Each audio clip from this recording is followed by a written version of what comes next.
Bonjour Serge Haroche. Bonjour.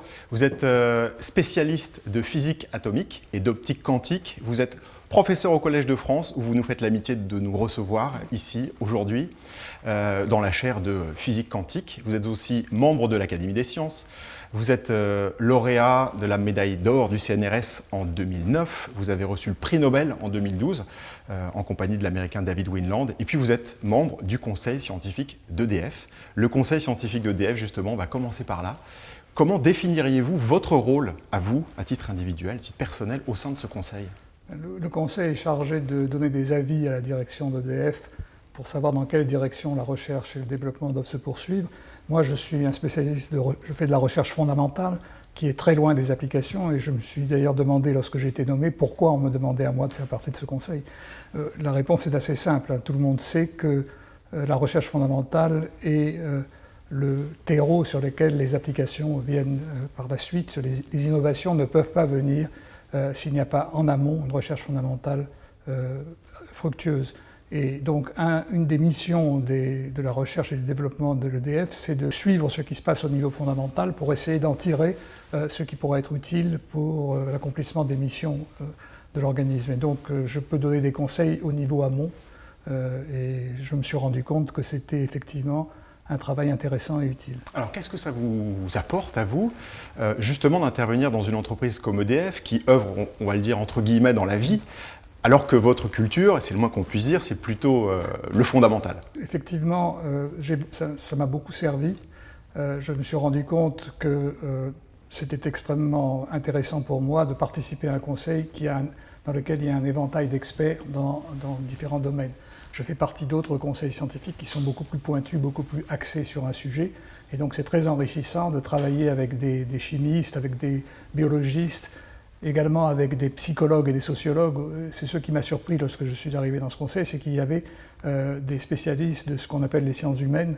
Et c'est évidemment important, je me suis rendu compte que c'était essentiel, puisque les actions de l'EDF vont avoir un impact sur la société en général et que l'acceptabilité des décisions prises par l'EDF est un aspect extrêmement important. Donc tout ça m'a beaucoup intéressé.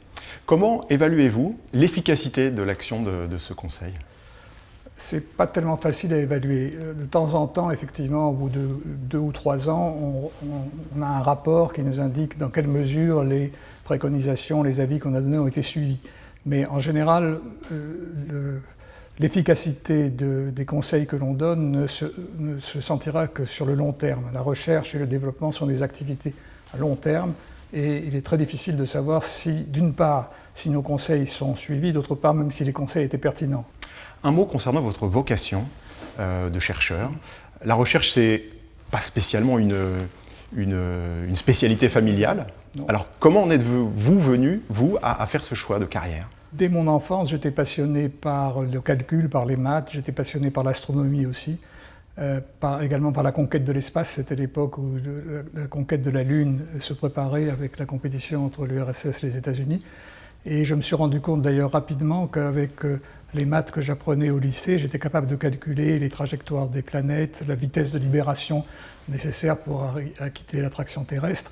Et donc j'ai été fasciné par le fait qu'on pouvait appliquer des mathématiques pour comprendre le monde physique, pour dire les choses autrement, que la physique obéissait aux lois des mathématiques. Et donc j'ai voulu faire ce genre de choses et c'est ce qui m'a dirigé vers les grandes écoles, puis vers l'école normale supérieure. Vous auriez pu faire un autre métier. Est-ce que vous avez hésité avec autre chose ? Je n'ai pas hésité, parce qu'il y a eu un concours de circonstances qui m'a attiré vers là, mais j'étais également intéressé par l'histoire, par la littérature, donc j'aurais pu faire autre chose, mais très vite, les circonstances ont fait que je me suis dirigé dans cette direction. Et d'ailleurs, la carrière d'un chercheur est très souvent tributaire de la chance et des circonstances particulières. Revenons sur ce prix Nobel en 2012, presque 10 ans. Vous avez donc maintenant un certain recul. Qu'est-ce que ça a changé dans votre vie de chercheur ? Ça a changé beaucoup de choses parce que dès le moment où on annonce que vous avez reçu le prix Nobel, vous êtes mis sous les projecteurs des médias du monde entier.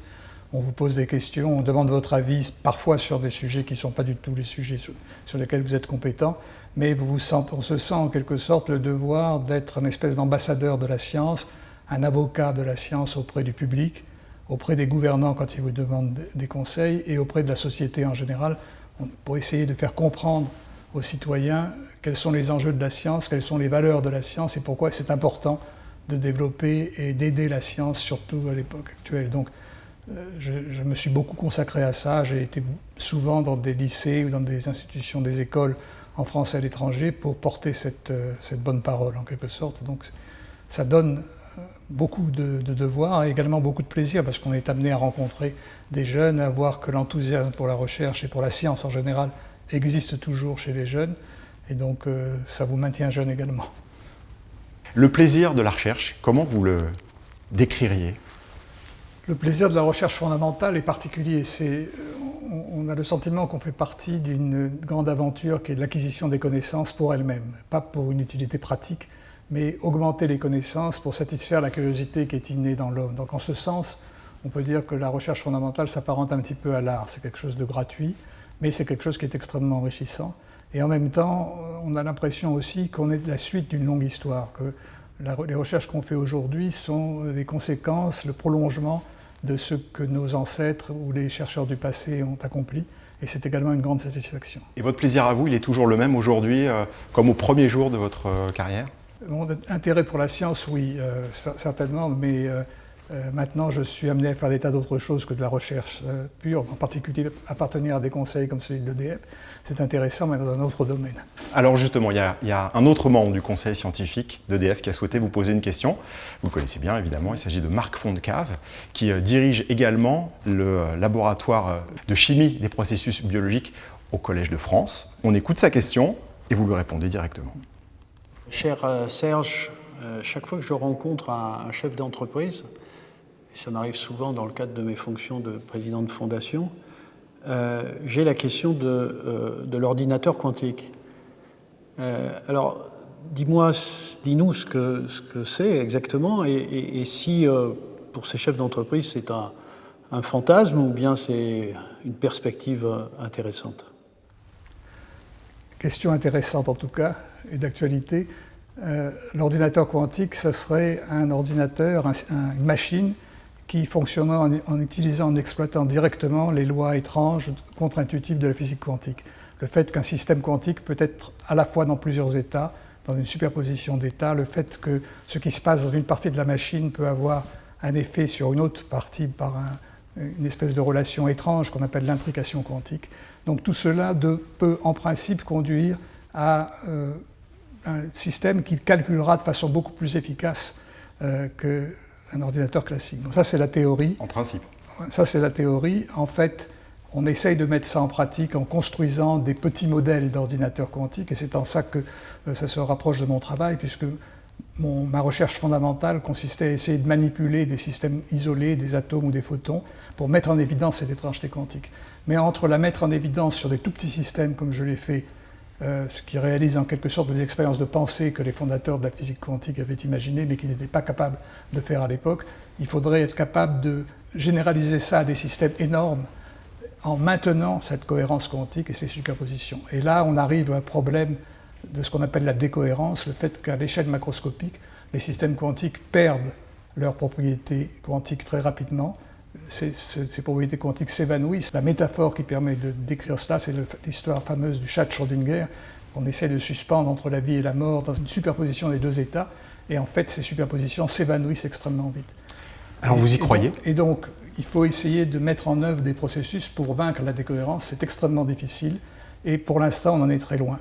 Et je ne crois pas à l'espoir d'un ordinateur quantique, en tout cas dans les années qui viennent. Il est possible qu'un jour ça aboutisse, mais ce qui est certain, c'est que les recherches qu'on fait dans ce domaine ont des applications dans des domaines voisins.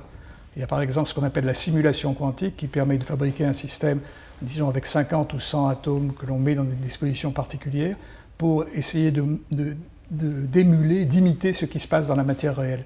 Et cette simulation quantique pourrait nous permettre de synthétiser des matériaux nouveaux. Par exemple, en ce qui concerne l'EDF, si on arrivait à fabriquer un matériel supraconducteur à la température ordinaire qui conduise le courant sans perte, ça aurait des conséquences extraordinaires pour l'EDF. On peut également imaginer des dispositifs qui sont mixtes entre l'ordinateur quantique et classique, par exemple pour résoudre des problèmes d'optimisation que l'EDF peut rencontrer lorsqu'il s'agira de distribuer dans des circuits de plus en plus complexes le courant électrique, en particulier lorsque les sources de courant vont être délocalisés chez des particuliers et qu'il faudra optimiser la grille, on peut penser que les processus quantiques sur des petits ordinateurs pourraient aider ce genre de processus. On a également le domaine de ce qu'on appelle la métrologie quantique, qui consiste à fabriquer des sondes de l'environnement extrêmement précises pour mesurer des petits champs électriques ou magnétiques, ou pour mesurer par exemple les variations du champ de gravitation, ce qui peut avoir des applications importantes en géologie et en géodésie.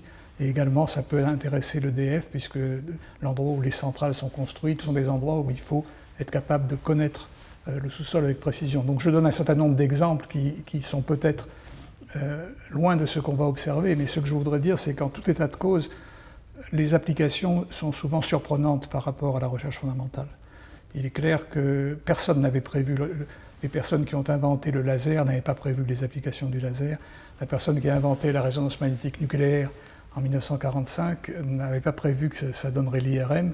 Et vraisemblablement, les recherches que l'on fait actuellement dans les technologies quantiques vont avoir des applications inattendues. Et EDF a intérêt à y être actif, présent. EDF a intérêt en tout cas à avoir une veille extrêmement performante dans ce domaine, surveiller ce qui se passe, parce que souvent les applications viennent de la conjonction de recherche fondamentale faite dans des domaines différents. Par exemple, on peut penser que de la recherche fondamentale faite en intelligence artificielle et de la recherche fondamentale faite sur les circuits quantiques vont se combiner pour permettre d'analyser des données de façon beaucoup plus efficace dans l'avenir.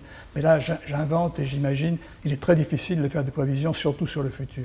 Merci Serge Haroche. Avec plaisir.